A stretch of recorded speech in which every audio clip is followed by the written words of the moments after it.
இன்று அனுதின தியான வார்த்தையில் அந்நிய பாஷையில் ஜெபிக்கும்போது நமக்கு என்னென்ன நடக்கும் என்று பார்ப்போம். இது பகுதி 1. உன்னுடைய அன்றாட வாழ்க்கையில் நீ செய்ய வேண்டிய 2வது காரியம் என்னவென்றால் அந்நிய பாஷையில் ஜெபிக்க வேண்டும். தினமும் குறைந்தது 1 மணி நேரமாவது அந்நிய பாஷையில் ஜெபிக்கும்படி ஆலோசனை கூறுகிறோம். நாம் ஏன் அந்நிய பாஷையில் ஜெபம் செய்ய வேண்டும் என்பதற்கான காரணங்களை பார்ப்போம். நாம் அந்நிய பாஷையில் ஜெபிக்கும் போது நம்முடைய ஆவி ஜெபிக்கிறது. 1 கொரிந்தியர் 14வது அதிகாரம் 14வது வசனம்.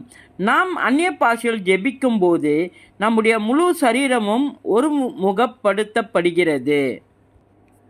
நாம் அந்நிய பாஷையில் ஜெபிக்கும் போது நம் ஆவியில் நிரம்பி பலப்படுத்தப்படுகிறோம். 1 கொரிந்தியர் 14வது அதிகாரம் 4வது வசனம்.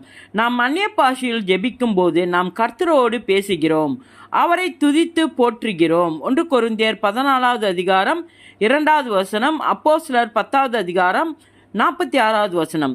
அந்நிய பாஷையில் ஜெபிப்பது அதாவது ஆவியில் நிரம்பி ஜெபிப்பதாகும். இது சாத்தானுக்கு விரோதமாய் நாம் பயன்படுத்தும் ஆவிக்குரிய ஆயுதமாகும். எபேசியர் 6வது அதிகாரம் 10வது வசனத்திலிருந்து 18வது வசனம் வரை.